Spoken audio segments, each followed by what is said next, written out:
So this is 09:30 Hrs GMT and 9:30 a.m. in London, local UK time, on Friday the 9th of April 2021. So we're looking at page 34 of the London Daily Mail, which says at the top of the page, 5,000 women could be owed pension payouts similar to a lottery win. Now that is obviously typically Daily Mail piece, which is full of half-truths and lies and innuendos and exaggeration and so on. Essentially, this piece is about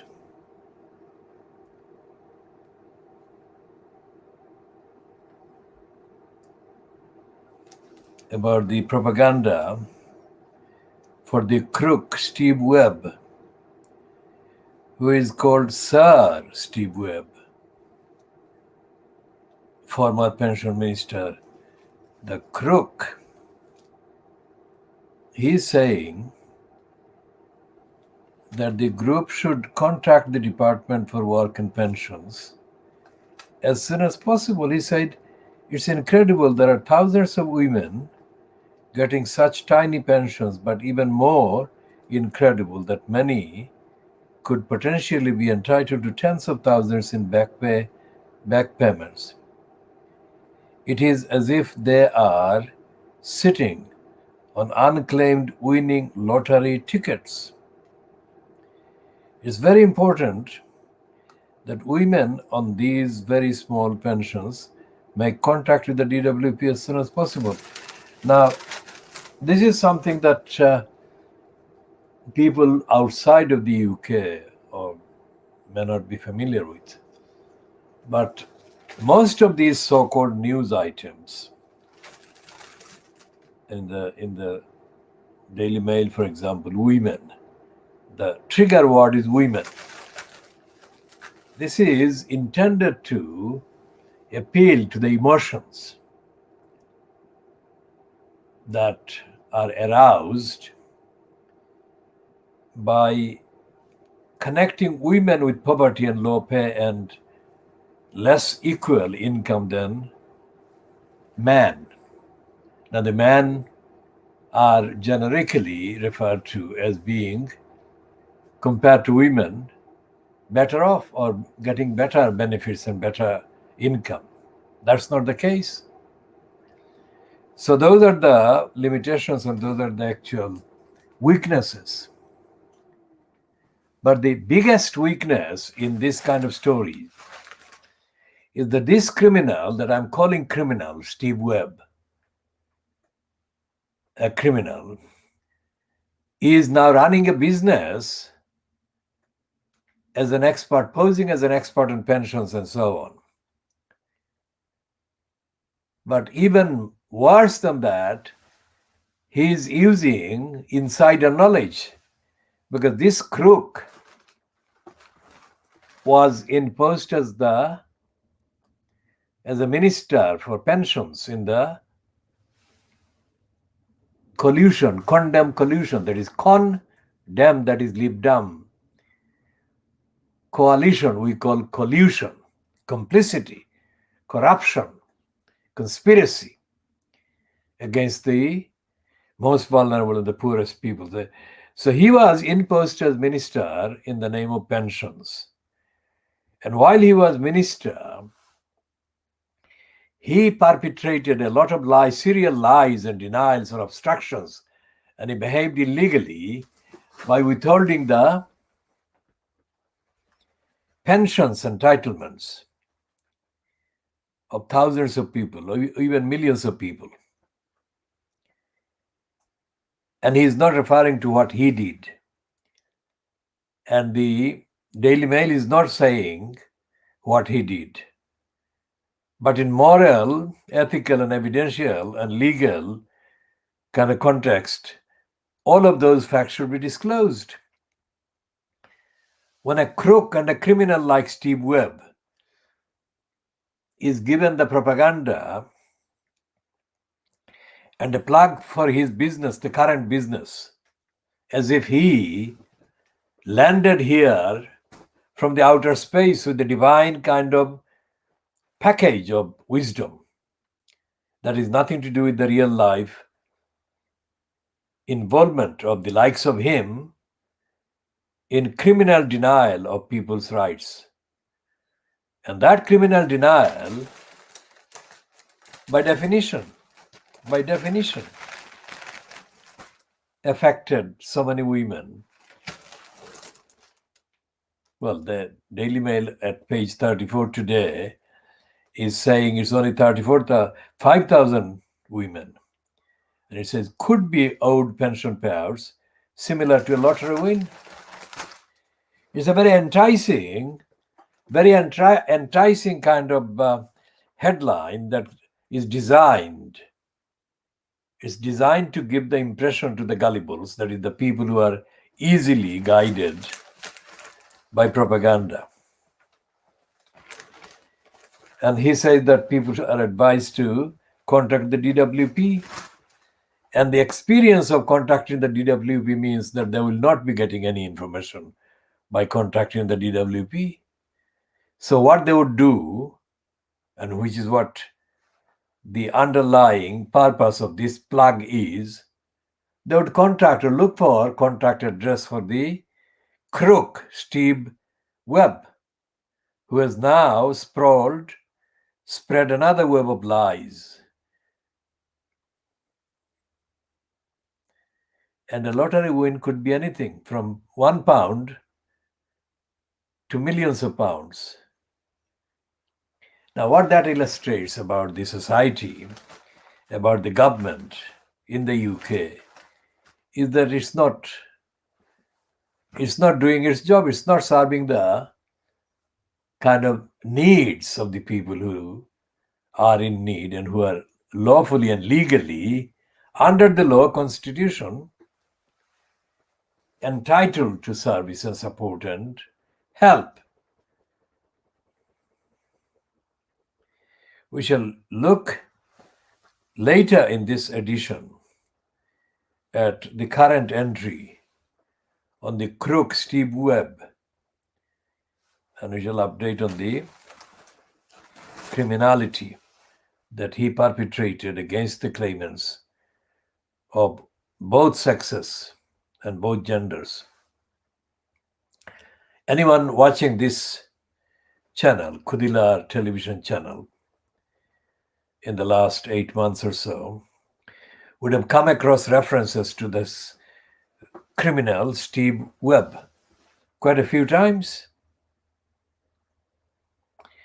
including exact quotation from correspondence conducted as part of the investigation with his parliamentary aide at the time when this criminal Steve Webb was in post as a pension minister.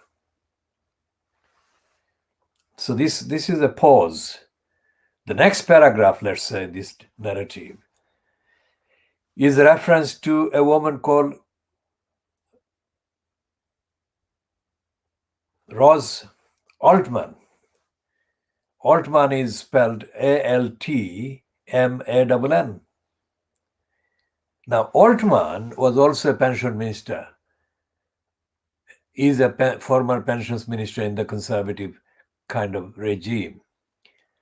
And Altman, like the crook Steve Webb, surfaces on the mainstream media,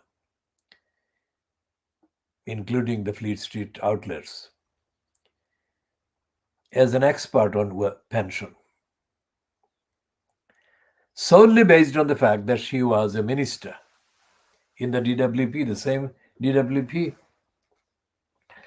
She was not a minister, as far as I can say, without checking the actual entries. at the same time as the crook Steve Webb was. But she was a minister with the same kind of portfolio. Later, after the crook, Steve Webb ceased to be an MP and ceased to be part of a collusion, condemned collusion. Now, in the UK, there are overstated relief for people in low income as well as relief for people in housing need.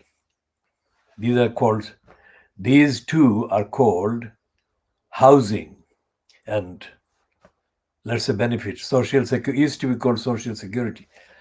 So these two are called the welfare state, or the services and support under the banner of the welfare state. And that includes the NHS as well, National Health Service. Now, our position based on the evidence, not based on any party political or partisan kind of affiliation on our part. We have no party political or partisan affiliation with anyone, either in the UK or in any other part of the world, full stop, period. We are internationally objective, fact-based, moral, ethical, rigorous, investigative, universal campaign and advocacy for rights covered by human rights and rights that are not necessarily covered by human rights, but rights nonetheless. They are more important moral and ethical human rights that are not covered by the legislated or published or formally kind of adhered to or signed up to kind of texts. So although we refer quite often to the founding aims and objectives of the United Nations Organization in the late 1940s, and we also refer to the later subsequent kind of pieces, international agreements and declarations and conventions, our moral and ethical standards are higher than any that is available on the founding declarations of the United Nations. Because the United Nations founding declarations were essentially drafted by people from England, the UK and France and the USA, mainly. Not exclusively, but mainly. And by definition, those nationalities had representations in the drafters who were not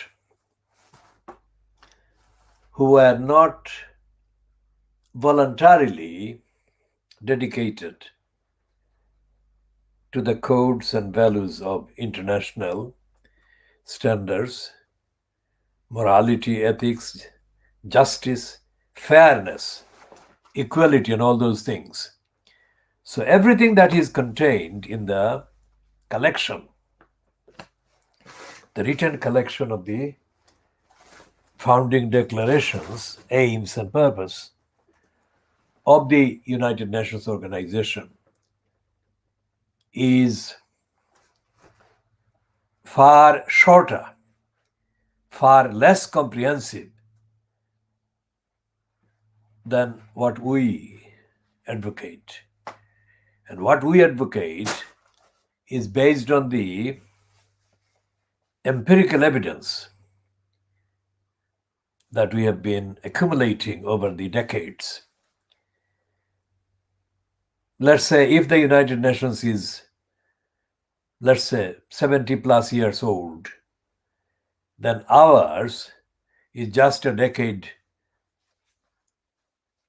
less old, if you like. We started in the decade after the United Nations was founded. So our movement actually began, not in the name that we have currently, but the foundation of our movement actually began in the middle of the 1950s. So 50s, 60s, 70s, 80s, 90s.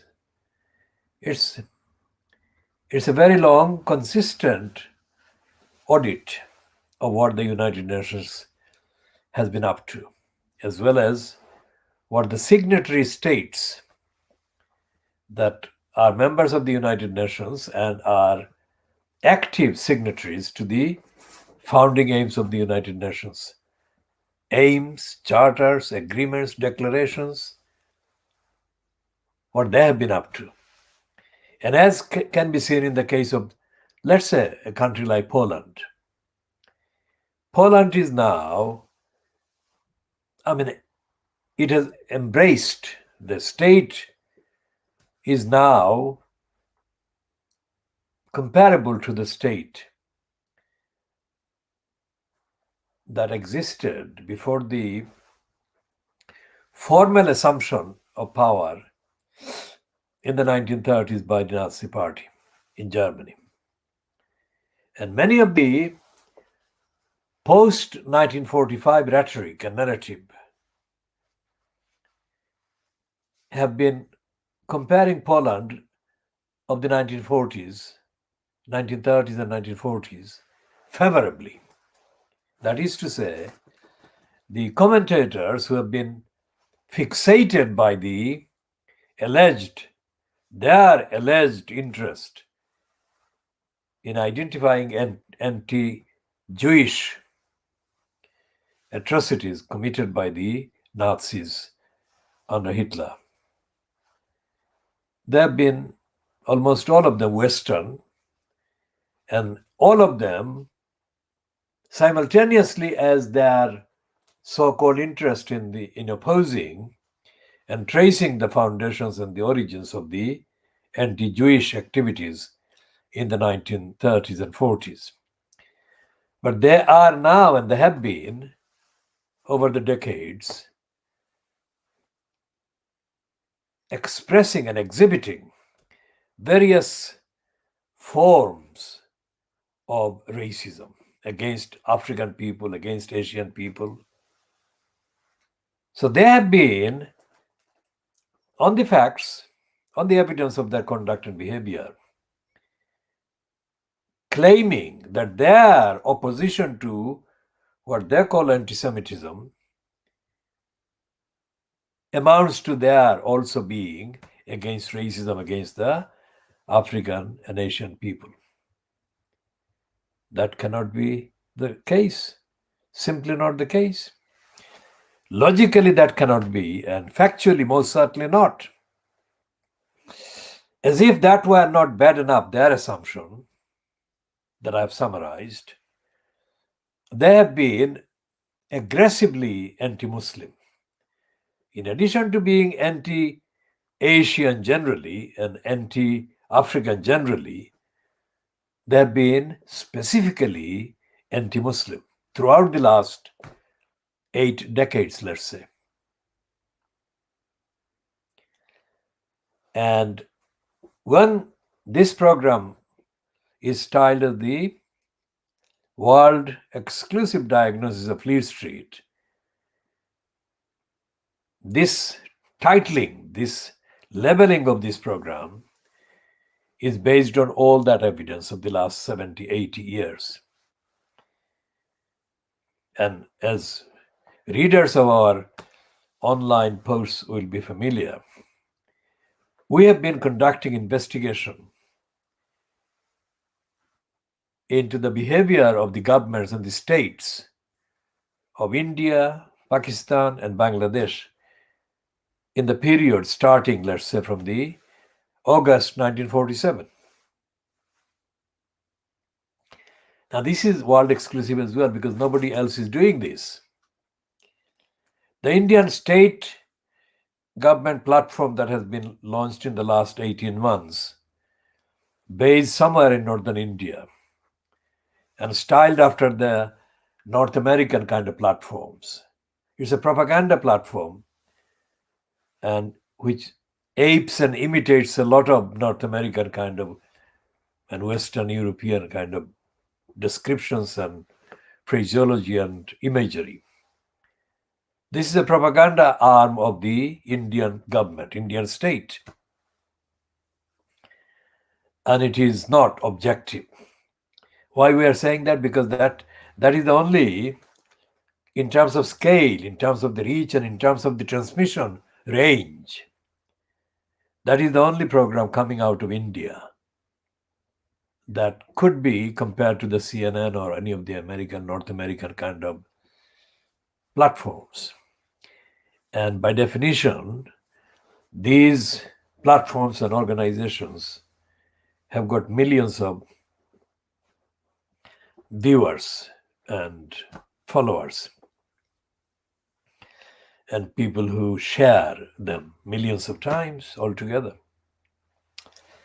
Our channel is completely the opposite. We don't have any friends and we don't have any followers to mention. And we do the same thing with the Facebook platforms that we run, because we are not publishing for the acceptance or acceptability of what we are saying by the followers or the friends or whatever. We are publishing, remember this, and this applies to Zuckerberg and anyone else who controls these internet outlets and platforms that we use. We are not following what Zuckerberg wants us to do, or the Google or the YouTube want us to do. We are publishing, full stop, for the fact we are publishing, that is the post, this post, and the written contents and the copy. We are publishing, full stop. So by the fact that we reject or refuse or don't follow friends or send requests for friends, we are proving what we are saying.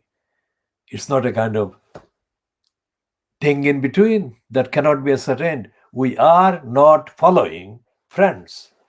What friends they may be connected with our Facebook accounts or any other accounts that we run on the internet must date back some years when we had some friends.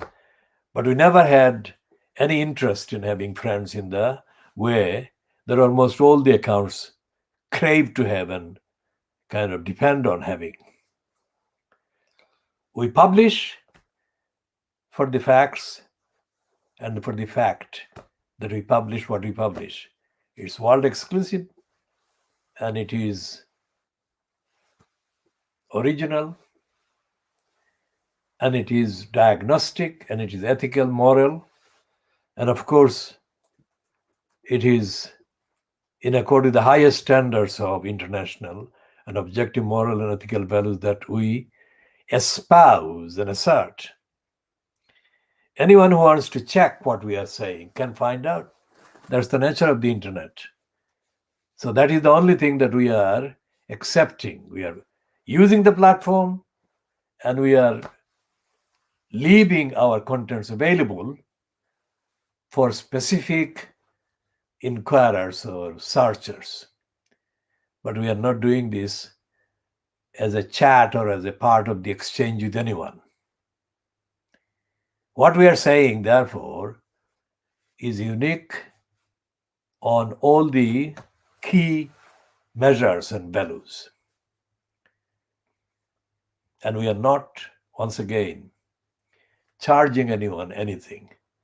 If we were to charge, like Murdoch does or any of the others do, we could be making significant earnings, but we never do. It costs us to produce this in so many respects, but we don't charge anyone viewing or visiting us or accessing the contents. By way of updating the disclaimer commentary, let's say. Anyone who factually has any issue with any contents that we broadcast or publish is most welcome to do one thing: to put any factual evidence disagreeing, constituting, or supporting the disagreement. They can put that in a direct message, what the Twitter account operators or the Twitter platform controllers say, DM. Direct message sent to Khoodeelaar at Twitter. Khoodeelaar,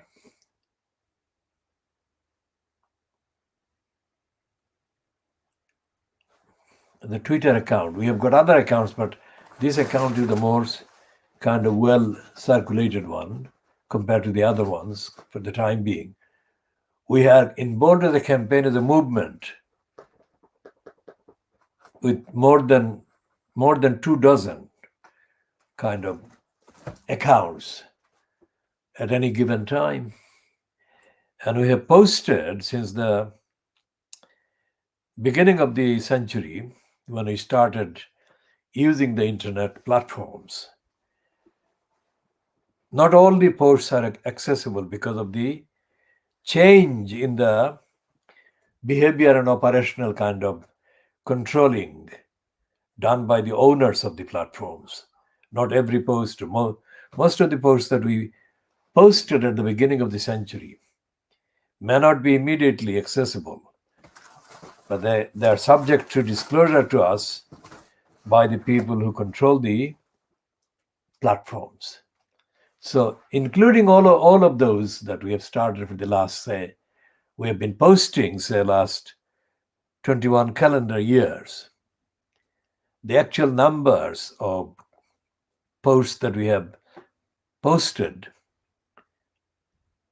most of them carrying my name as the writer and the editor, would run into several million separate posts. So if you multiply several million individual items, and if you assume that each item has cost us the equivalent of more than an hour to produce, to research, to fact check, to analyze, and do other things, publishing editorial things before posting. If you multiply, let's say 10 million posts, so if you multiply by 10 millions by 150,000, what do you get? You get a staggering amount that exceeds the many trillions that are shared by the richest billionaires in the USA and the Western European countries and in China and in Russia, North America. So that is the size of it. What we have produced or what we have posted in terms of the value measured in the same currency as David Cameron being paid 150,000 sterling pounds in today's prices for 1 hour of his speech, you can see how many trillions are in the contribution that we have made. Think about that. And it's the actual cost. All the actual costs that exceed the costs of having all these currently known libraries: Library of Congress, the Oxford University Library, the British Library, to name only 3.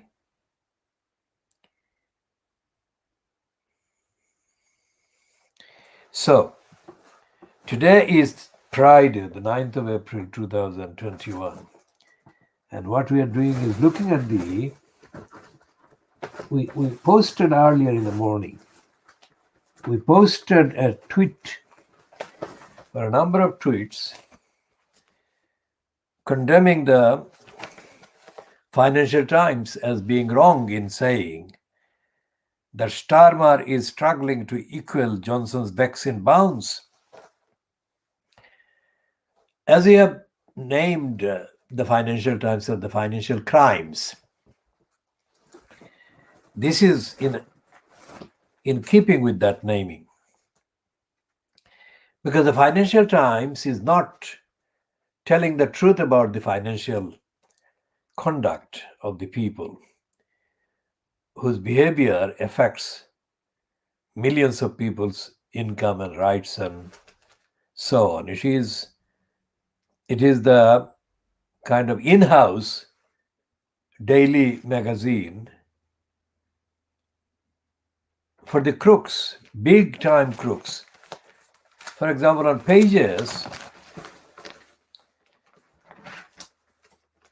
what are the pages? It's page 18. Let's look at the numbers of pages that they use this. So let's start with the market data, the page 15, 16, 17, 18, 19.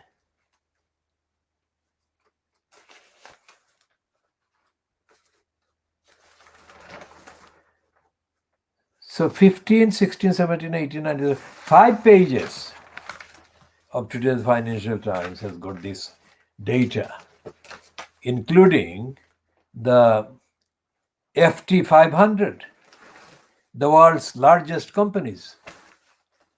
Think about this phrase, very brief phrase, the world's largest companies. That's it. The FT doesn't say what the significance of being the largest companies is in terms of the effects, the impact on the people who are affected and impacted by the behavior of these companies. What are the impacts? It doesn't say, it never has said. So, contrary to the appearance of being transparent, it is the opposite, it's hiding. We'll come back to that Financial Times in detail later in this part. But before we do that, let's refer to the Guardian today. It's not the same topic, but it's similar kind of behavior. That is to say that Fleet Street, which we diagnose as being the corrupt, crooked collection of newspapers in the UK, and also by definition and by paraphrasing their own boasts, Fleet Street claims, or the publishers or the backers of Fleet Street, the newspapers that are collectively known as Fleet Street, they claim that this is the collection of papers in English, the best form and content of freedom of speech and freedom of expression and truthful journalism. That is the boast. Now, in the Levison inquiry, the inquiry that was set up by David Cameron under pressure that he couldn't defy following the phone hacking inquiry, phone hacking scandal that became part of the news during 2010 and 2011. Cameron appointed this Brian Levison. Brian Levison is a licensed law trader who was a actual occupant in a post as a judge in the High Court. And after his inquiry, he was able to get the post of the president of the Queen's Bench Division in the High Court. So Levison took evidence. So I'm making a distinction between Levison's taking evidence and Levison's actual recommendations. Now, Levison was not the first such inquiry president or inquiry kind of head about Fleet Street. At least two other inquiries had been held into Fleet Street over the previous 50 years, because these things don't happen every 5 years or 10 years. They take longer.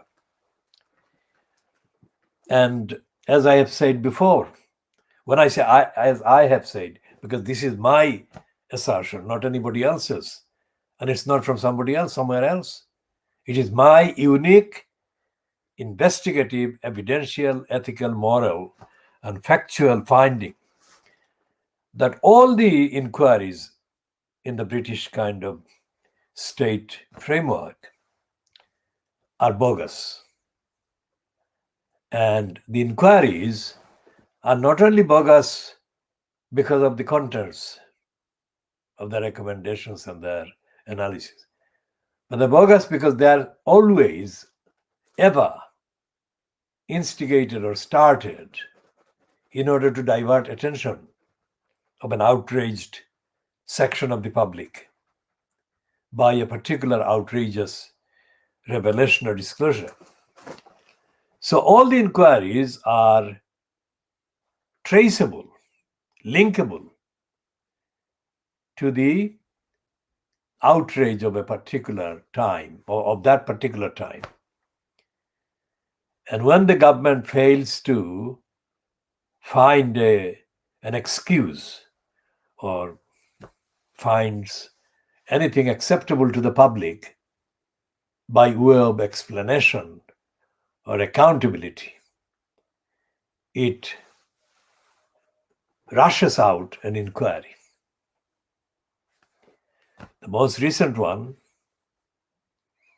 has been about the Grenfell Tower massacres. We call it massacre. The massacre took place during June 2017, and we have explained the massacre, and you can look up the actual details of the explanation, factual explanation that we have given to the description of the massacres.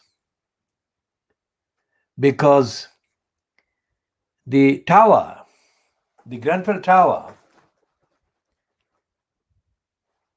is situated in a unique space, in a unique spot. All four sides of the tower are empty space, not covered by any obstruction, any building, anything. So isolated geographically, physically, is the building that any number of military aircraft carrying emergency quantities of water could have reached it very fast and could have put the fire out very fast. And they didn't. This is our assertion right from the beginning, because on television all night they were showing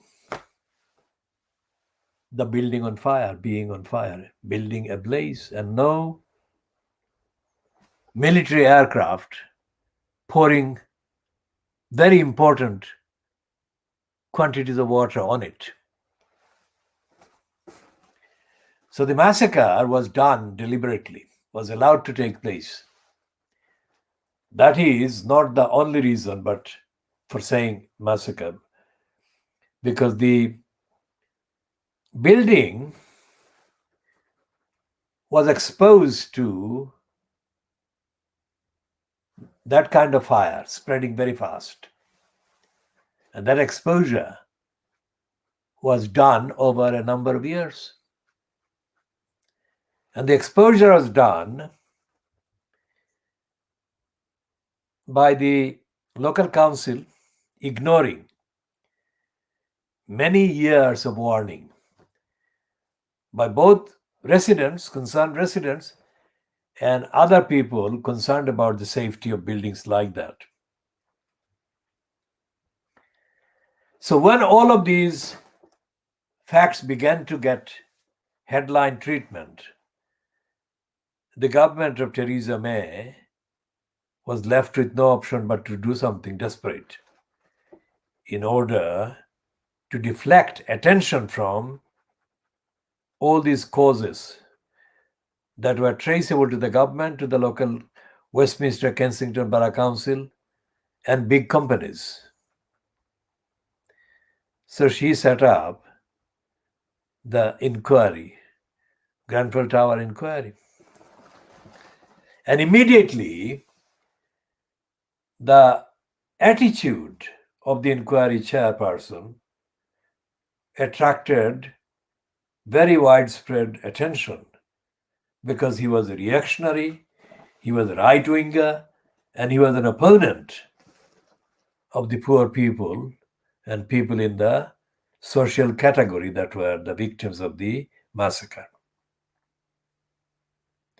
So it was another topic that became the topic. Instead of being the massacre being the topic, it was the politics, the bias, the record, and unreliability of the chair of the inquiry.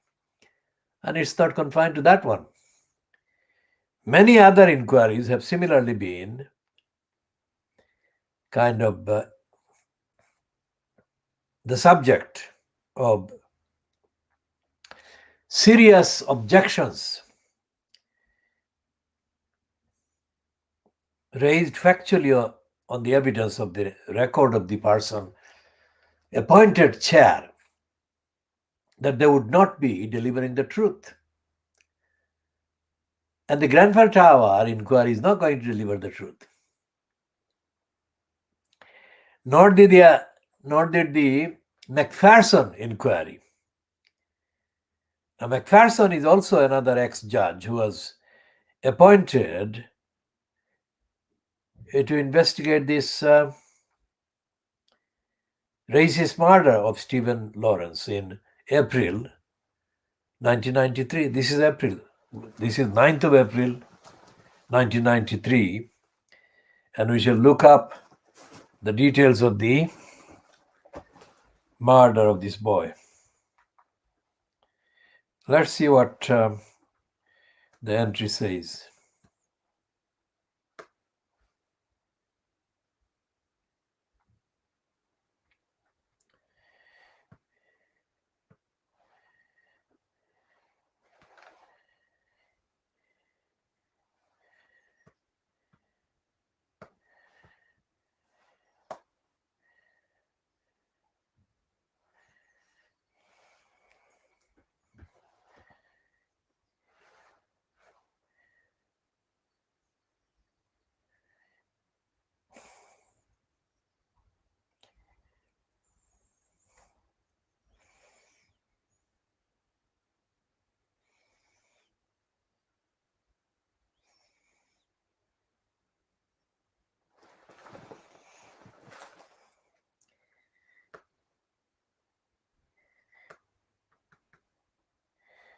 So,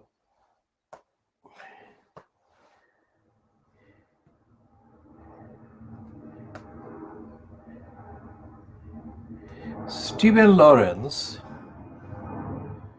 has got an entry,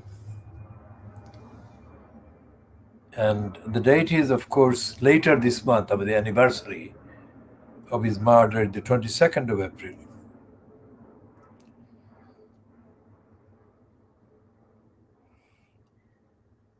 And the place where he was murdered is called Well Hall, Eltham in England. And this boy was born on the 13th of September 74 to 22nd of April 1993, when he was murdered, was a black British teenager from Plumstead, southeast London, who was murdered in a racially motivated attack while waiting for a bus in Well Hall, Eltham, on the evening of 22nd of April 1993. And it's a long entry, and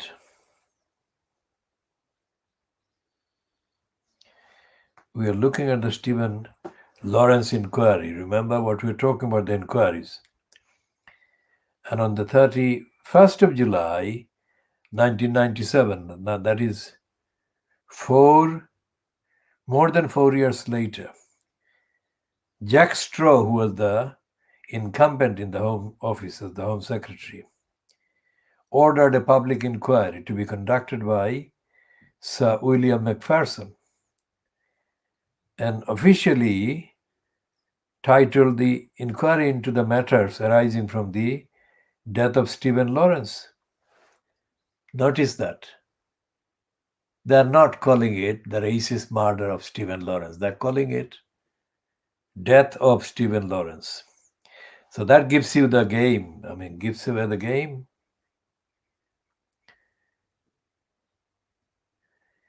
And it went on for just under 2 years. And it's published in February 1999. And its contents were 100,000 pages.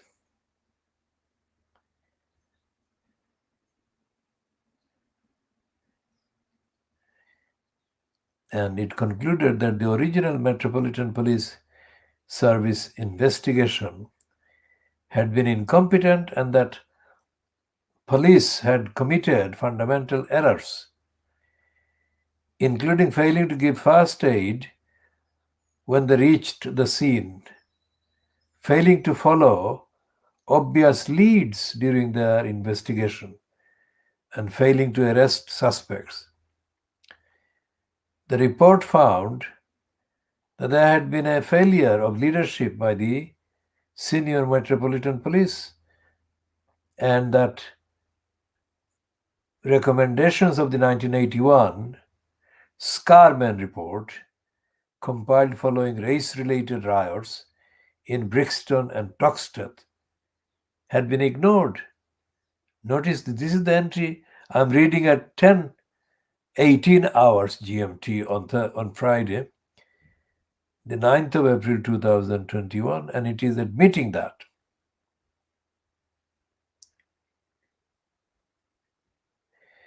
And the details of the various allegations against the Metropolitan Police are accessible online, but there are lots and lots of details. And the reference there to the Scarman report that was set up after the 1981, it calls riots in Brixton and Toxteth. That gives other evidence that even when certain inquiries make certain recommendations, not all of which are acceptable, or not all of which can be accepted as the overdue complete set of recommendations. So even the partial ones, even the small numbers of the recommendations are ignored by the perpetrators of the wrongdoings. And when they do that, what happens? Nothing. Nobody is held to account. Nobody is prosecuted. Nobody is given the sack. So if you remember what I said, inquiries are not to establish the truth, but to deflect attention from the truth. And that has been going on right from the beginning, and let's say similar kind of tactics and devices have been used in the past centuries, similar to the inquiries, what we know as the inquiries of these days. And similar outcomes have been found, that nobody has been held to account, nobody has been given the sack, nobody has been replaced, punished, prosecuted, whatsoever. So this is the other quality and substance that we bring in this campaign, which has got no friends or followers or whatever, as far as we can see. We are saying it, full stop. We are saying it on the record. What we are saying can be accessed. But we are not saying it to a large number of people watching, or as far as we know. And it doesn't matter how many people are or are not watching. Our purpose is to get the facts and get the truth across to whoever might be watching the contents whenever. So we are providing an investigative, ethical, moral inquiry every day that takes apart the myths and the lies of the mainstream British politics, mainstream British media. And that is unique. And we don't do that because we expect anyone in a position to make decisions to change the history of the status quo of denial and lying, as we have explained in connection with the inquiries, the purpose of the inquiries, and the role of the inquiries, etc., etc. But this evidence is enough evidence, enough foundation, enough substance to cite and refer to in taking the next step that has not been taken collectively for the last 200 years or so. And next step is that whenever that is kind of claim that a new inquiry is being set up about something, that statement should not be allowed to go unchallenged, significantly, fundamentally unchallenged. And the challenge must be that don't tell lies. This is a pack of lies. An inquiry is nothing. So any announcement of an inquiry must be rejected, what we are saying. And we are saying that there is enough provision in the unwritten constitution and in the common law, as well as the existing legislation that has not been scrapped in this country. There is enough in all of those to justify a moral and a legal and a constitutional and a democratic demand on the government, either the local government or the central government, whatever. The source of any statement saying that they're going to appoint an inquiry, that an inquiry is a diversion. What such an announcement should be kind of treated with is a rejection, first of all, and a counter statement that instead of holding the inquiry, the perpetrators must be subjected to a lengthy series of prosecutions. And as the outraged kind of subjects, if you like, the topics, the issues connected with the outrage, connected with the announcement for an inquiry. Always intense degrees of violations of human rights, murders, massacres, rapes, sexual abuse, and so on. There cannot be any shortage of a legal way to prosecute these criminals. And that should be put to the government announcing the inquiry. That stop doing the inquiry, which is lengthening the suffering and denials. Start prosecuting. So our campaign investigates, updates, correlates, diagnoses, and then specifies actions. And when he said that the Fleet Street newspapers, the media, are active organs and agencies of the corrupt criminals controlling the agenda, criminals in the big business, who control the media as well as the government.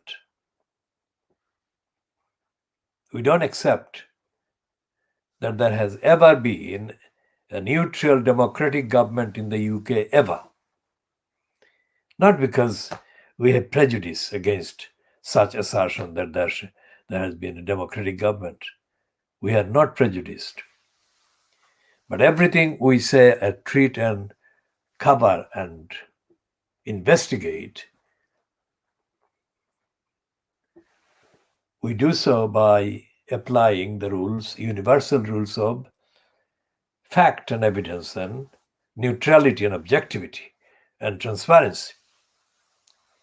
And those criteria must be met by the behavior and the facts of the particular issues and events that we investigate. And those criteria are not met. That is why we say that the UK has never had an independent government. Let's look at this last 10 days. Today is the 9th of April 2021, so let's say up to the 31st of March. And we can see that the first conservative holder of the post of Prime Minister after the 13 years of Labour-controlled governments, 97 to 2010. The first one has been David Cameron.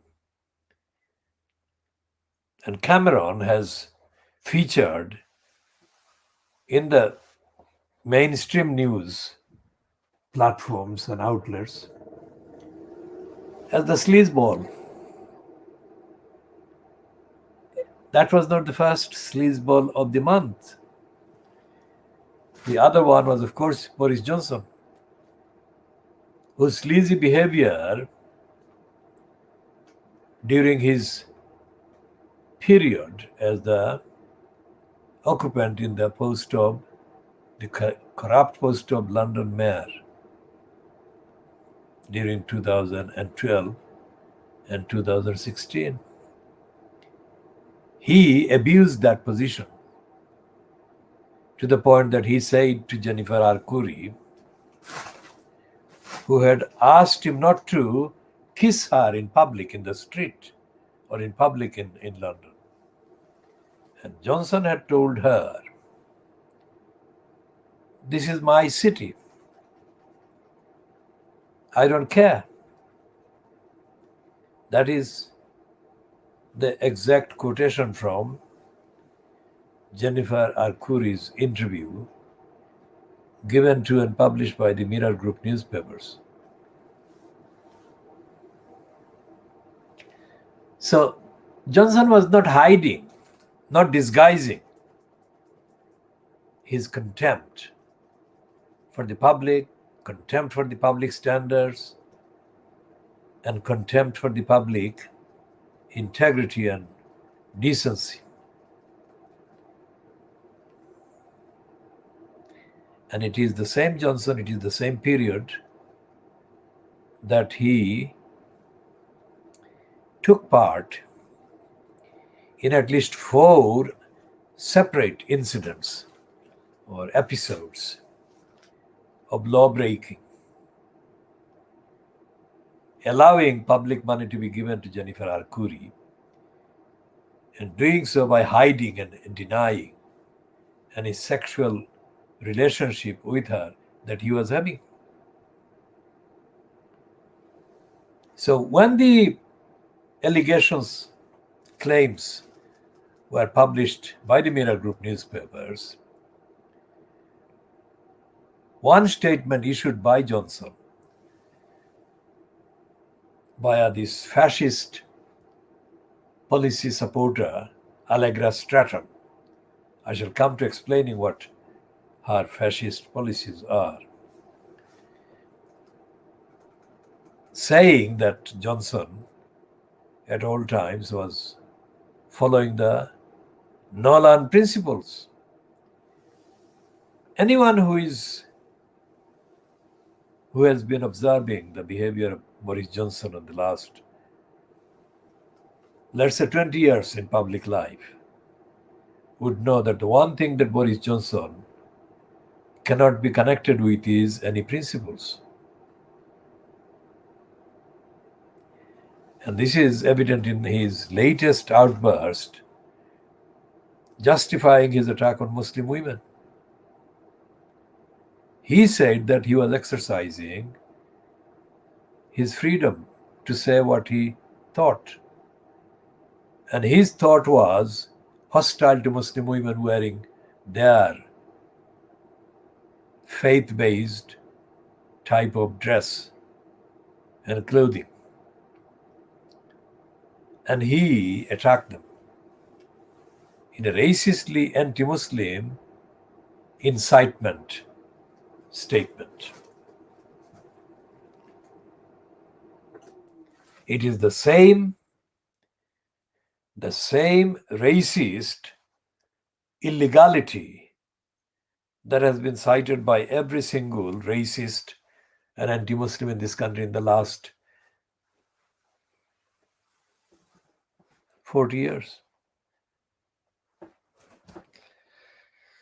When Margaret Thatcher, then still in the opposition, just a year before getting into power,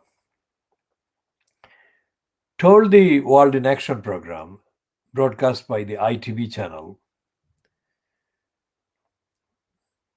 that the presence of people from Africa and Asia was equivalent to a swamp, people swamping. The indigenous white people were being swamped.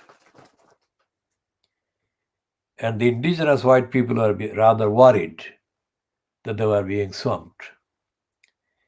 Now that was less than 10 years since Enoch Powell gave a most incendiary, racist and anti-migrant speech, which has been termed as the rivers of blood speech. That was in the 1960s. So 1960s, Powell gave rivers of blood. And that speech was greeted, of all places in England, that speech was greeted in the most public demonstration by racists supporting Enoch Powell and marching through the streets of East London, Tower Hamlets.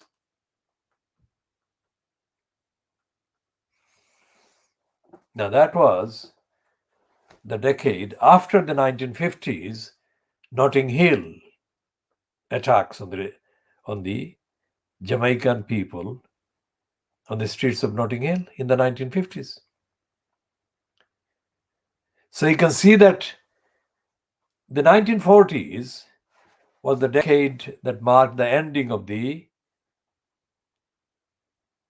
Nazis' attack on the neighboring countries in the West. And then in the 1950s, the lessons of the Nazis' attacks were forgotten by the British government, allowing the racists to attack the black people, mainly from the Caribbean, in Notting Hill. So Notting Hill in the 1950s, Enoch Powell in the 1960s, Margaret Thatcher in the 1970s. And after Thatcher got in 1979, partly as a result of her speech in 1978, a lot of aggravation and attacks by various fronts of Nazi and racist organizations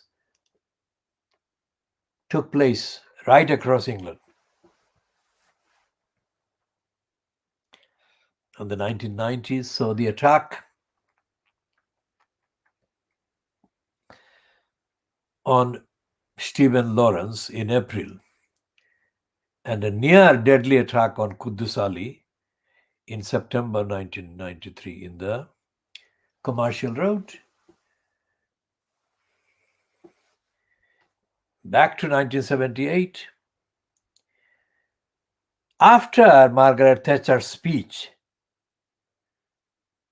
in 1978, few months after Margaret Thatcher's speech, Altaf Ali was murdered in May, and Ishaq Ali was murdered in July in Tower Hamlets and Hackney. And the following year in 1979, a teacher working in a school in Tower Hamlets went to support the mainly Indian community in Southall, and he was murdered by the special patrol group of the police. And in between, the 1950s Notting Hill racist attack and Margaret Thatcher's incumbence in the post of Prime Minister during the 1980s, a young student, anti-racist Kevin Gately, was murdered in the Red Lion Square near the Conway Hall in central London, taking part in an anti-National Front demonstration. Kevin Gately was murdered suspiciously by the police. Now, none of these events has been really examined, let alone the purpose behind them, the racist purpose behind them, been exposed, condemned, or legislated against. So when I say that there has been no democratic government in this country, I mean this. Jack Straw, of course, was the Home Secretary at the time that he appointed the Macpherson inquiry into matters relating to not into the racist murder of Stephen Lawrence. Can you imagine? And none of these so-called, quote, socialist MPs, none of them, including Jeremy Corbyn,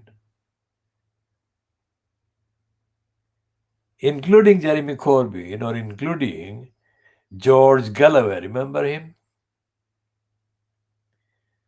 Or including Ken lying still Livingstone, made any, and I assert on the facts, any comment that can be treated even as worth mentioning, let alone quoting. So these are the people: Jeremy Corbyn, George Galloway, Ken Livingstone. I mean, if you include them on the list and add Sleaze Vaz from Leicester with them, then you could say factually that you are actually covering all the, quote, figureheads, or more dangerously and unrepresentatively, but as irresponsibly paraded, all the leaders in parliament, all the leaders on the left of politics. The less we say about Diana, but the more accurate it will be, because she is not original. Remember, we sympathize with Diana Abbott when she is in the news as the target of racists, trolls, and violent attackers of her personality and her politics and her humanity. We separate that. We support her human rights, but we don't support any claim that she has been the source of substantial political representation of opposition to the raging racism in this country. We don't support that she has been doing any real opposition to the racism in this country at any stage. But whether we include her or the other 3 or 4 makes no difference. Essentially, the UK government, and if you go back to 1757, June 1757, in the Battle of Palashi, that the East India Company, quote, won because of the bribery of the military that should have served the Nawab Siraj-ud-Dawla, who was betrayed by Mir Zafar Ali Khan, General Mir Zafar Ali Khan, who is abbreviated to Mir Zafar in the vocabulary of the subcontinent.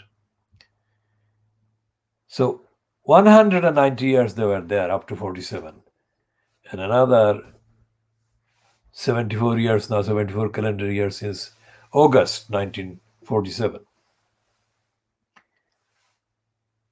So let's say nearly 300 years, dating back to the East India Company and 1757. There has been no accountability to which the liars and bribers and criminals of this East India Company were subjected, and none of their followers or descendants or successors in post has been held to account by the British government or by the British Parliament. So what there is a completely false and pro-racist, pro-imperialist denying propaganda claim that there have been anti-slavery campaigners, British anti-slavery campaigners, parliamentarians, and all the rest of it. That is an absolute pack of lies on the facts. Because if you look at the profiles of the one of them, let's say Wilberson, or the 20th century one that came to Brick Lane opening the Nazrul Center. Now, Kabi Nazrul Center was not an Urdu language poet. This statement is not made as an antagonistic statement against the Urdu language. This is made as a factual separation in order to establish the identity of this man,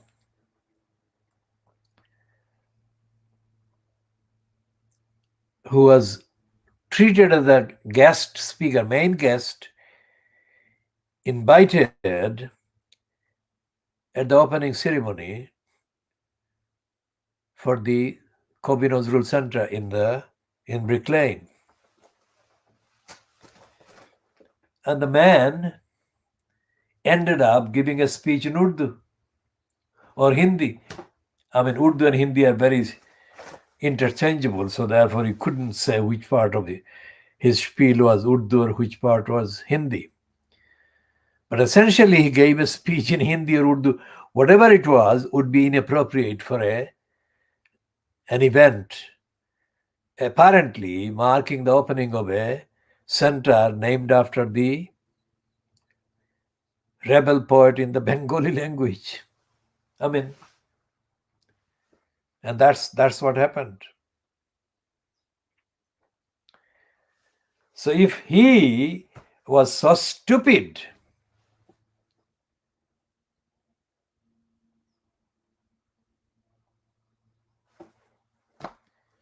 then you cannot expect any of the others to be any less stupid. So the empire commentary and the narrative was never disowned by any of the parties, and the Labour Party only existed in the later part of the period of the empire. It started only in the 20th century, beginning of the 20th century. And the Labour Party itself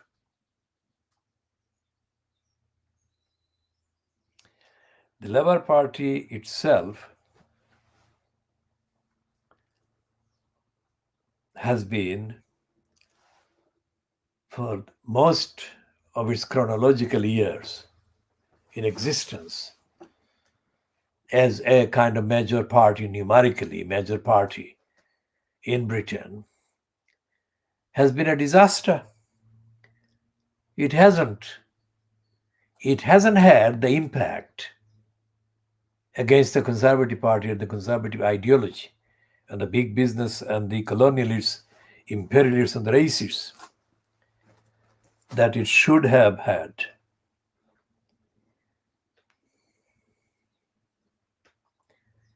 And today we are saying, this week we have been saying, let's say this year, that Keir Starmer has politically murdered the Labour Party.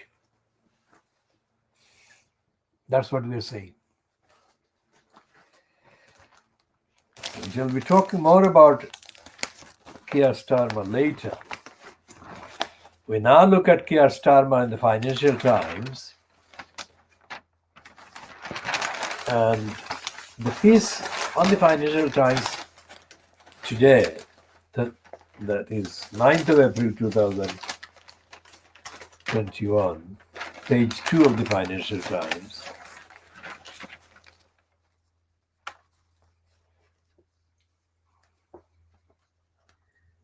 And it says,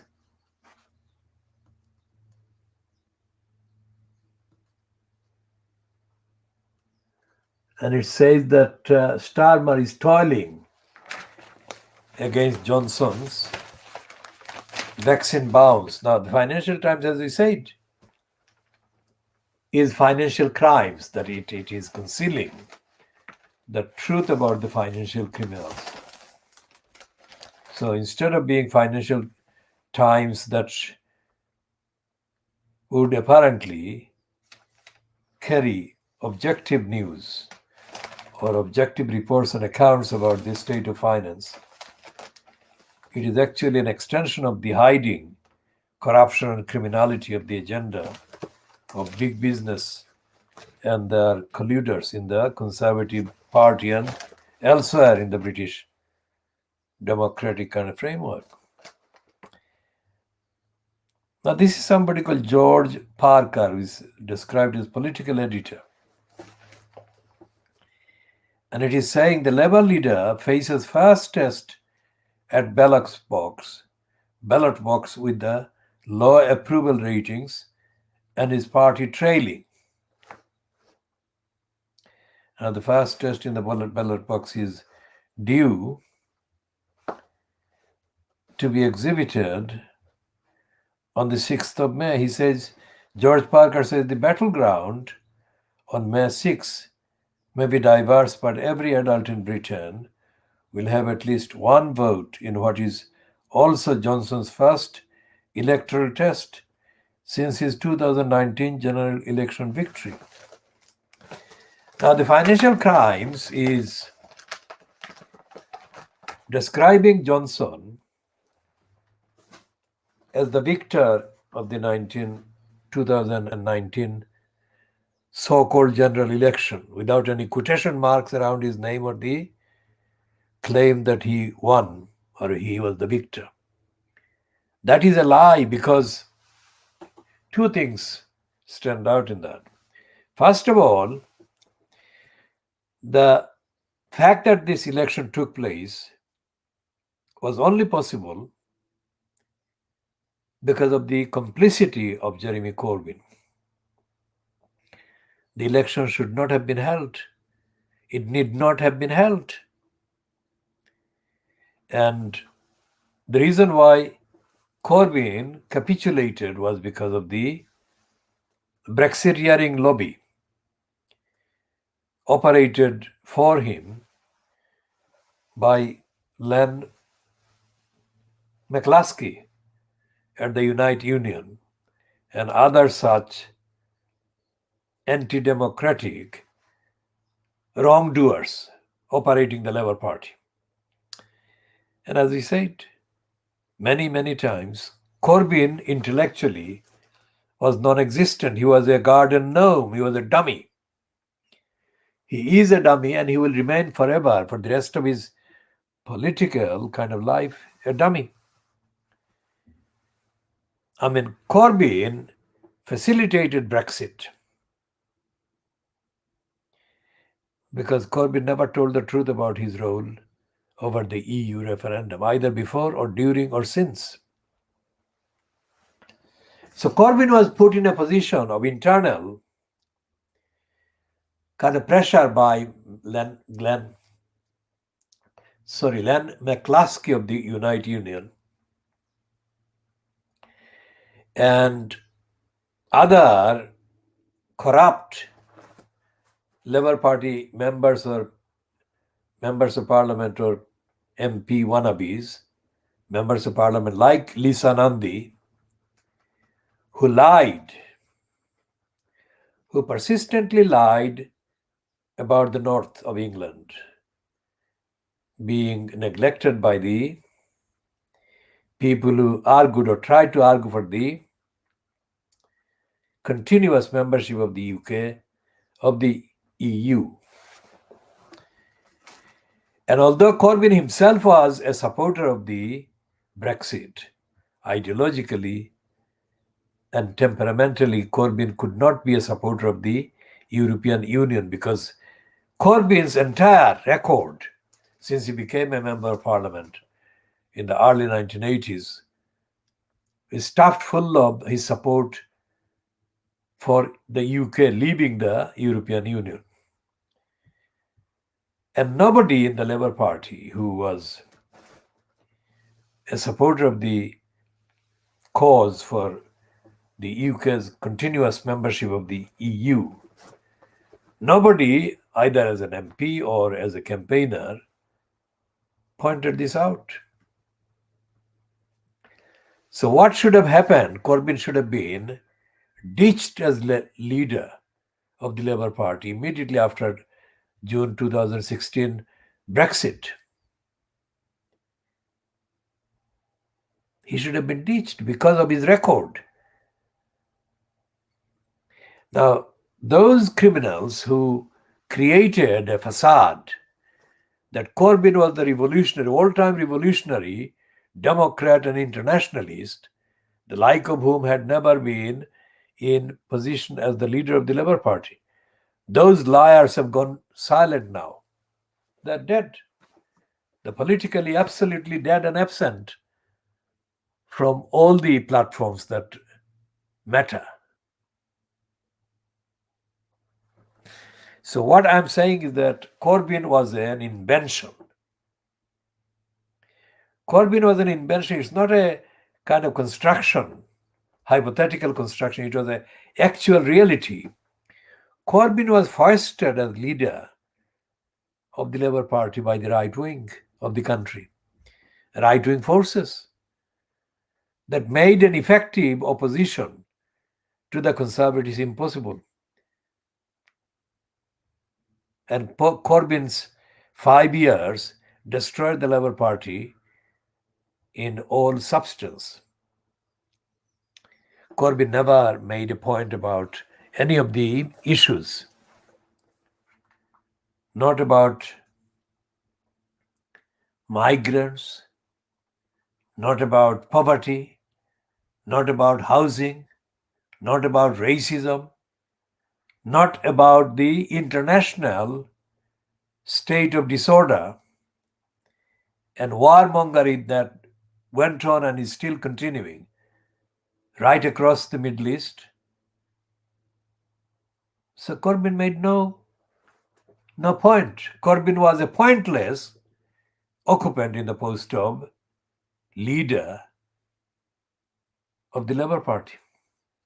He was pointless and he made no point.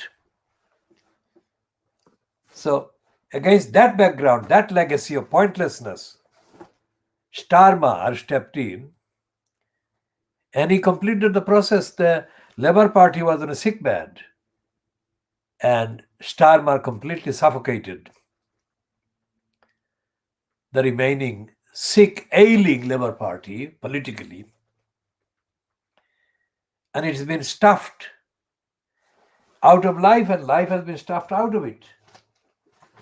So this stupid piece in the Financial Times by the political leader of the editor of the Financial Times, George Parker, is an absolutely typical stupid piece of idiocy. It is not true, and it does not contain any substance whatsoever. It is a big business, pro-conservative, pack of lies, this George Parker piece.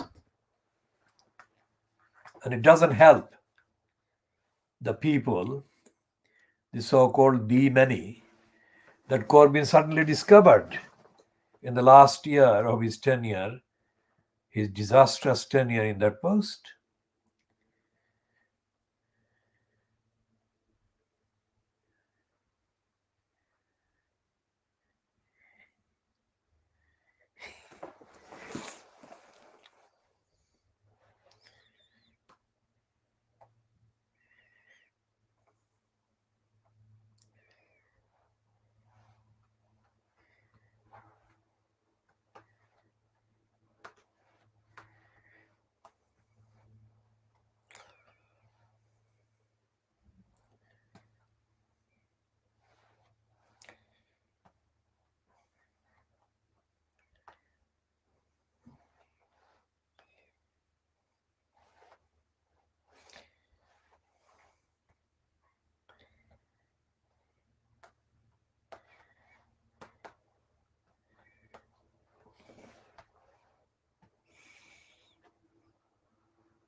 So even in France, the rejection of the lies, about vaccine, the rejection is increasing in magnitude and frequency. And the right-wing L'Express has just posted a tweet of an article saying that it was irresponsible and misleading to bank so much on vaccine. That is today, in the currently this minute, I'm reading this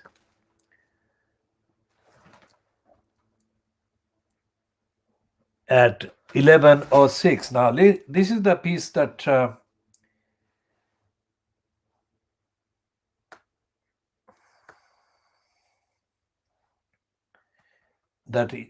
the L'Express is running. Let's find this one.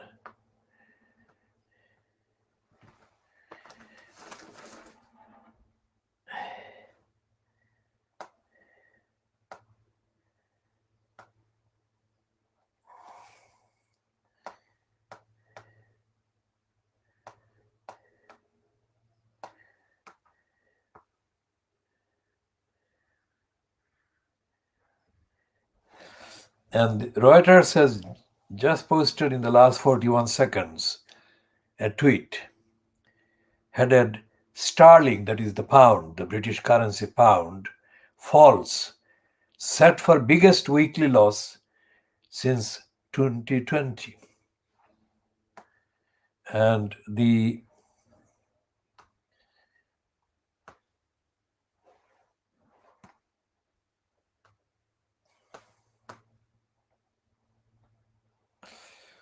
piece by Reuters, it's a 3-minute read, April 9, and it was updated 2 hours ago, so let's say about 9 o'clock.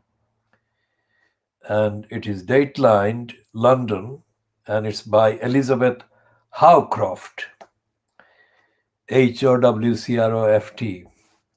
Sterling fell on Friday, touching a 2-month low against the dollar in early London trading, that is today, and was set for its biggest weekly drop so far this year, hit by concerns about vaccinations and profit-taking after a strong first quarter. The pound had its best quarter against the euro since 2015 in the first 3 months of 2021, boosted by the UK's vaccine rollout. That's what the slogan was. And it's saying that today, but that trend reversed this week, with sterling falling against the euro on Tuesday, Wednesday, and Thursday. A move which market participants said was amplified by a squeeze of euro-pound short positions. At 07:49 GMT today, Friday, 9th of April 2021, the pound was at 86.81 pence per euro, down around 0.1% on the day. It was down 2.1% on the week overall, putting the pound on track for its biggest weekly fall since September 2020. Versus the dollar, the pound was down 0.3% at $1.3697, set for its biggest weekly fall since December 2020.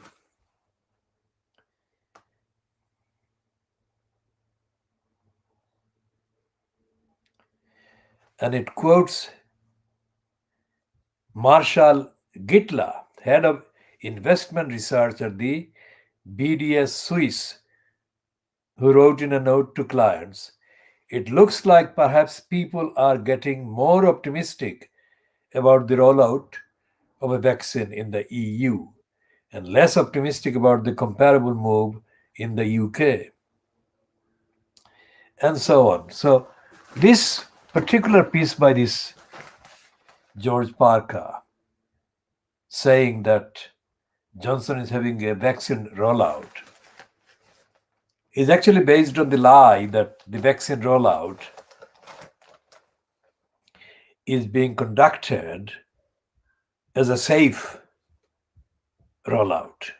And there is no clot, there is no reservation, there is no problem, there is no rejection of the propaganda, which there is a lot of. And George Parker doesn't admit that.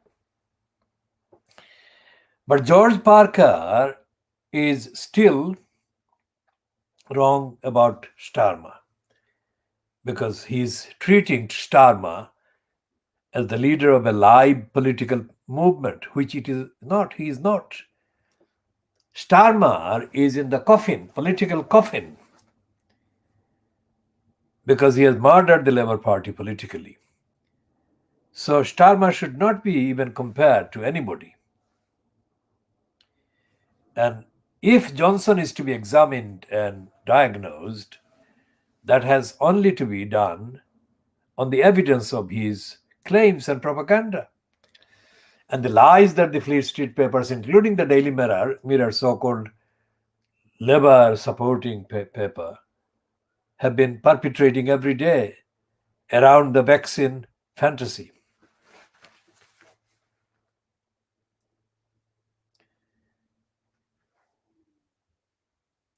We shall come back to this vaccine fantasy more. But let's go on to the Times. And the front page of the Times today, Friday the 9th of April 2021.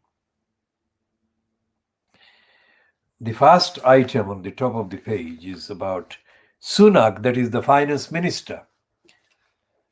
Of course, he is the finance minister in the cabal fronted by Boris Johnson. He is Boris Johnson's kind of cabal representative. So he's not independent, contrary to the mythology and the lying propaganda for Johnson, saying that it's Sunak doing the thing now. But Sunak is actually signing a lot of criminal activities, or doing a lot of criminal activities. Remember, right from the beginning of the appointment, since his appointment, Sunak being appointed the finance minister in the Boris Johnson fronted cabal, Sunak has been factually kind of implicated in serious kind of allegations that he has been abusing his position in order to help his own wife and her business, and he has been secretive and he has been doing effectively corrupt deals. Now here is the latest one on the front page of the Daily Times today. Now, the fact that it has got this piece doesn't mean that the Times has been telling the truth about Sunak either. But this is not the whole truth, that's the point. So having said all of that, let's read the heading. Sunak pushed Treasury team to help Cameron and Greensill.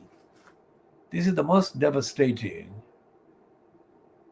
kind of account published in a Fleet Street paper about the misuse and corruption by the finance minister, Rishi Sunak, to help the crooked activities of David Cameron. That's the Times headline about Rishi Sunak.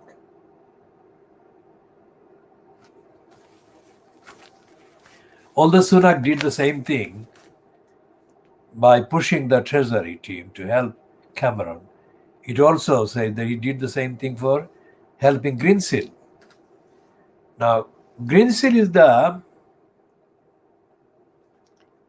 kind of corrupt billionaire finance operative from Australia. who was given control of Cameron's regime while Cameron was incumbent as Prime Minister. Remember what I said about the inquiries. And the inquiry that Cameron set up was the Levison inquiry. But my general assertion was earlier in this edition of this program that no matter what they say in the actual spiel, the spiel, the description, the propaganda, promotional hype text about any inquiry, the reason why any inquiry is set up historically on the evidence is to deflect attention from the particular outrageous behavior that gave rise to the need to get away from the expression of contempt and criticism and demands over the outrageous behavior concerned. So, when Cameron announced the inquiry into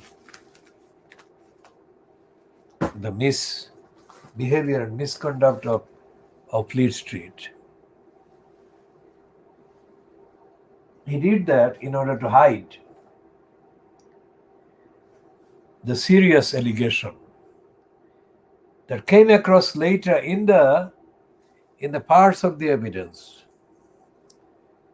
But by that time, because of the scenario, that is the scenario of the inquiry, rather than the scenario of daily news showing the misconduct of the media, the sleazy connection between Cameron and Rupert Murdoch, as personified by Rebecca Brooks, and his very, very close and constant contact with her, showed that Cameron was not running the agenda, but he was being run by the media and the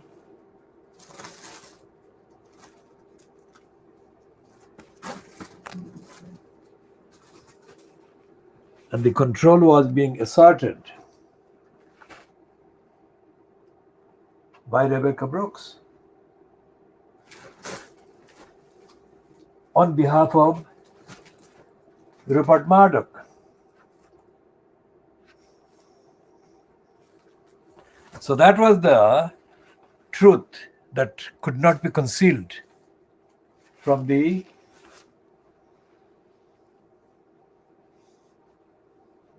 public, that was being treated to the live kind of evidence sessions before Brian Levison. This is important to highlight and update on, because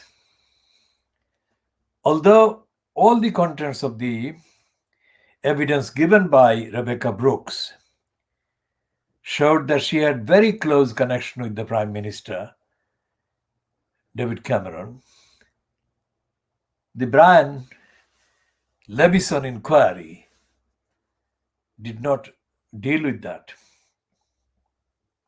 in his final recommendations. And Rebecca Brooks was not prosecuted for any of the wrongdoings that she admitted in effect to, nor was Cameron, of course, because he was the Prime Minister and he appointed Levison inquiry. So all the inquiries that are set up to, quote, calm the waters, are set up in order to give a way to the government out of the crisis That is the function of the inquiries. Remember what I'm saying. It's not to find out the truth. And the exercise that does reveal some truths, which is what Rebecca Brooks was forced to reveal. The truth is then treated as not material, the opposite of what should happen. Now, Rebecca Brooks has been de facto head of Dirty Digger Rupert Murdoch's operations in Britain. And there is no evidence. There is no evidence that can be seen in the contents of the Times or the Scum Sunday or the Sunday Times that shows that she cares about the truth, let alone wants to tell the truth, let alone wants the wrongdoers to be held to account. And there is nothing. There is nothing in the kind of this is a different version of the scum. It's owned by the same people, owned by the and controlled, if you like, or led by the same people like Rebecca Brooks. The style of the Times is different from the style of the scum.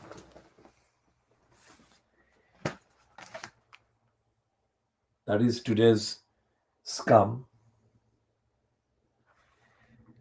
The style is different, but the essential narrative and the agenda is the same. That is to keep Britain unaccountable, keep Britain a racist society, and keep Britain an unfair, unjust, undemocratic society. And every single comment and columnist in the Murdoch, as they say, stable, Times, Scum on Sunday, Sunday Times, aids and abets the narrative that says that democracy should not be rigorously pursued, that accountability should not be rigorously pursued or implemented, that the poverty that is created intentionally, most of the poverty is created intentionally by local councils, by central government departments, central government operatives, as is applicable in the case of the so-called welfare state, deprivation, want, and poverty creation, otherwise known as DWP, that the status quo of inequality must continue. And the status quo of giving shelter from accountability to the likes of Boris Johnson must be continued. Having said all of that, this headline, therefore, is doing the facile work for the Times, saying that it is actually reporting the truth. It is not. It is only tickling. In the Siloti language, Khatkutan, tickles, Khatkutanir. This is the thing that they're doing. Khatkutani is not the same as holding to account, is it? Khatkutani is actually colluding with the crooks and criminality, complicity, and capitulation. So Rishi Sunak, I'm reading the thing again from the beginning, the finance minister, so-called, pushed ordinary so-called civil servants, ordinary staff in the department, the finance ministry, which is in the UK called Treasury team, to help Cameron on Greensill. And what it is saying is that Rishi Sunak told David Cameron he had pushed the staff in the department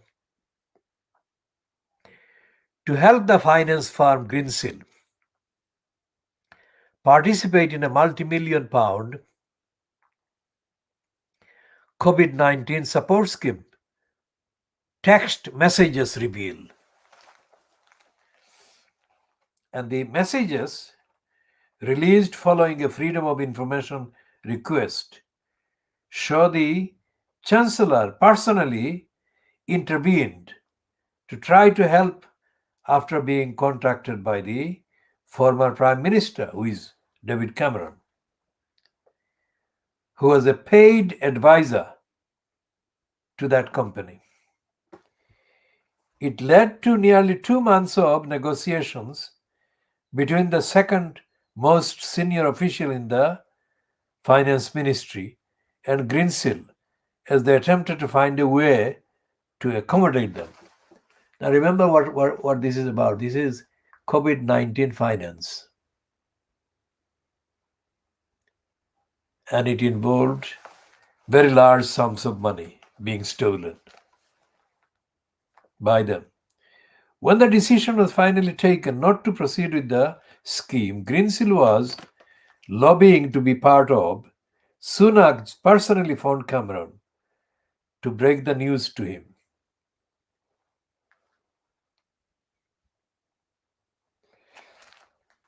A letter also released by the Treasury yesterday showed that Cameron lobbied 2 other Treasury ministers on behalf of Greensill, a supply chain finance company. Last week, the Times revealed it claims that Cameron had lobbied Jesse Norman, the financial secretary to the Treasury, who is like one of the deputies to the finance minister. But the new documents show he also contacted John Glenn, the economic secretary, who had responsibility for financial services. Cameron told friends he had share options in Greensill. Remember, potentially $60 million. Last night, Labour said the messages suggested Sunak may have broken the ministerial code and called for a transparent and thorough investigation. Now, this is the proof that the Labour Party is dead. The Labour Party should not be talking about a transparent and thorough investigation. It should be talking about prosecution. Because investigation, again, is a diversion. So the Labour Party under Starmer is actually complicit with Johnson, so that instead of Cameron being held to account by being prosecuted and whoever else was involved in the breaches, instead of them being prosecuted, Labour is calling them to be exonerated, because that is the same thing as being, the calling or holding of an inquiry is the same as the offenders, the wrongdoers, being allowed to get away. Remember why? Because no inquiry in this country in the last 200 years. This is an ambitious, factual kind of challenge. No inquiry has led to the big ones being prosecuted, the main offenders, wrongdoers, and criminals being prosecuted, held to account, or sacked. Anyone who disagrees with this, that I'm saying 200 years, can send a direct message by Twitter to this campaign, citing exact chapter and verse, constituting evidence that what I am saying is not accurate. Otherwise, don't send any message. The messages are not for conversation or chats. just factual communication that actually make the difference to the veracity of a statement made, or adds to the veracity of a statement made.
So when Starmer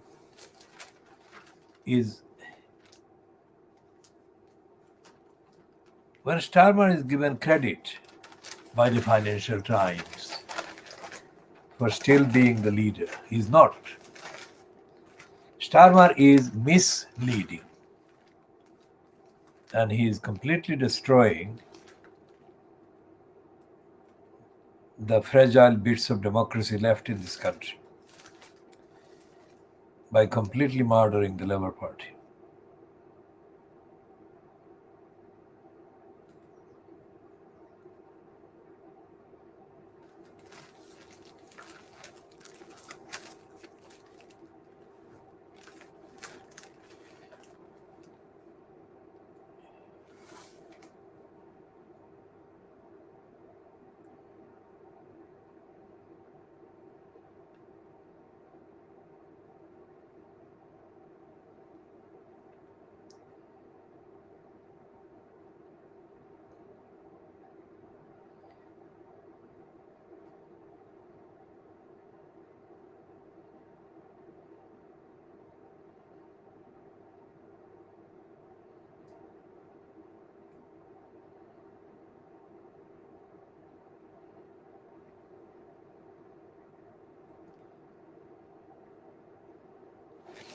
Now, in the Times today, Starmer is featured on page 5 in a piece headed "Race Charity Boss Accused of Using It to Play Politics." Now, this is the item. This is the item on the Times. Where is the taking it away from the light? But it becomes smaller. And I should read the bits that apply. The director of a charity that called for the government to retract the Sewell race report has branded Boris Johnson an entitled Bullingdon Club brat. The Runnymede Trust under Halima Begum has been a strident critic of the government. It has joined the legal action accusing it. It has joined legal action accusing it, I think it means Johnson's government, of cronyism for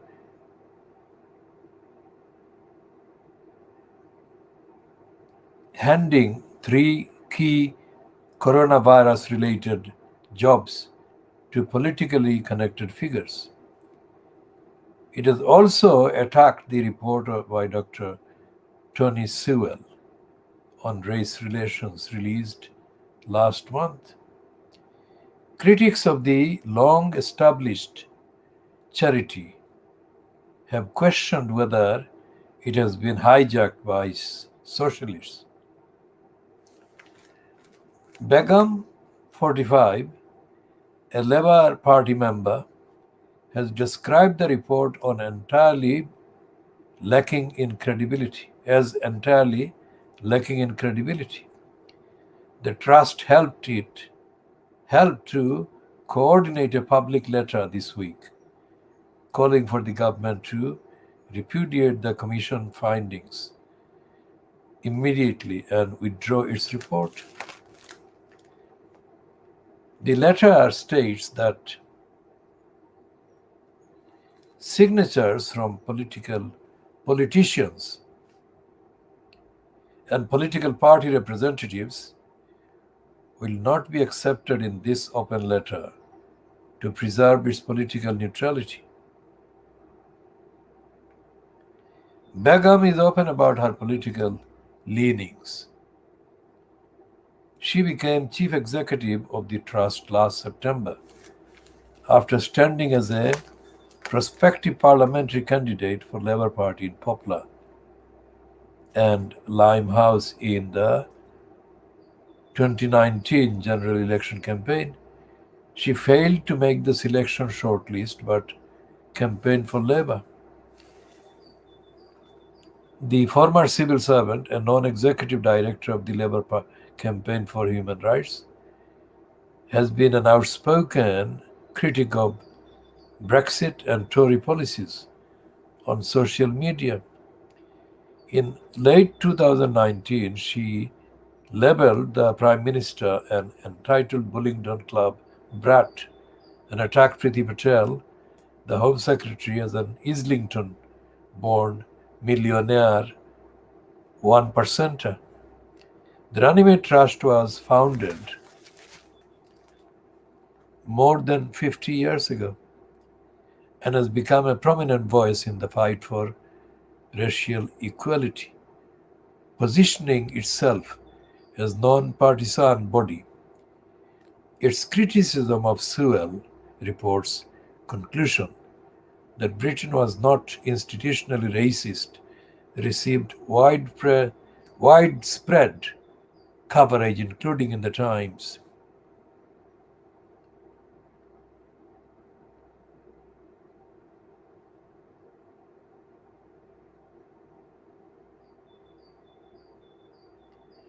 A senior figure previously involved with the trust questioned its recent direction, saying the people running it, that is the Runnymede Trust, now are basically taking dictation from the Socialist Workers' Party.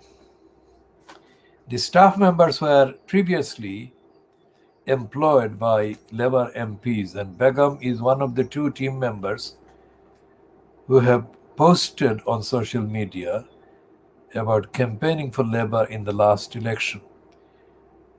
The Times could find no staff members who had expressed support for the Tories. A government advisor said the Runnymede Trust are without a shadow of a doubt a campaigning body.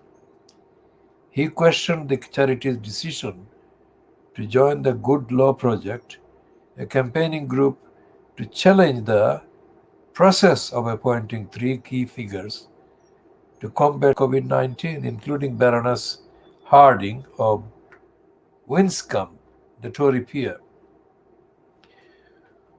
who is head of NHS Test and Trace.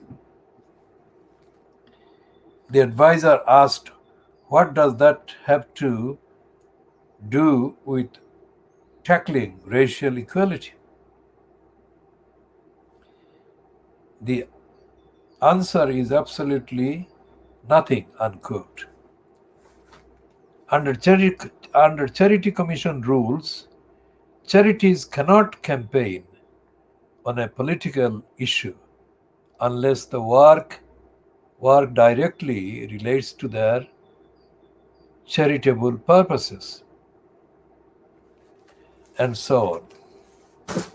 Now, we have got a lot to say about the Runnymede Trust and Halima Begum in the context of their lying about Brick Lane and the history of Brick Lane community. It is possible that this Halima Begum is related to the victim of a murder that took place more than 20 years ago.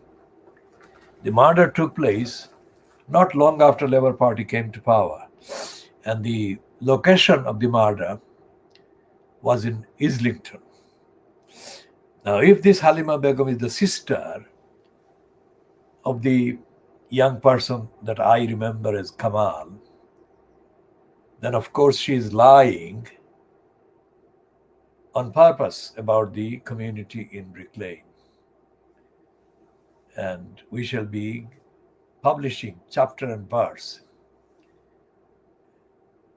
about what we call Halima Begum's role in lying about Brick Lane. Because the video that we are referring to had been published by Runnymede Trust, as well as publishing a so-called report on paper document about Brick Lane, which is full of lies and denials and stupidities.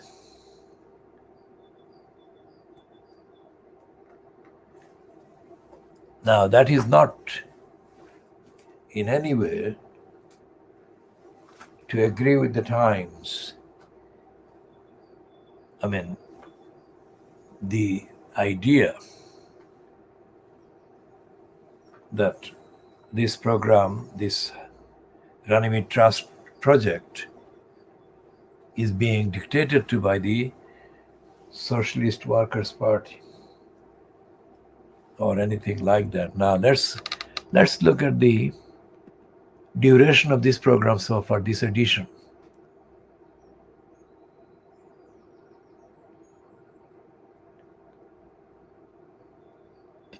So we shall be coming to end this edition at just 17 minutes to midday, 11:43 GMT, and we shall come back with part B in the next 2 hours.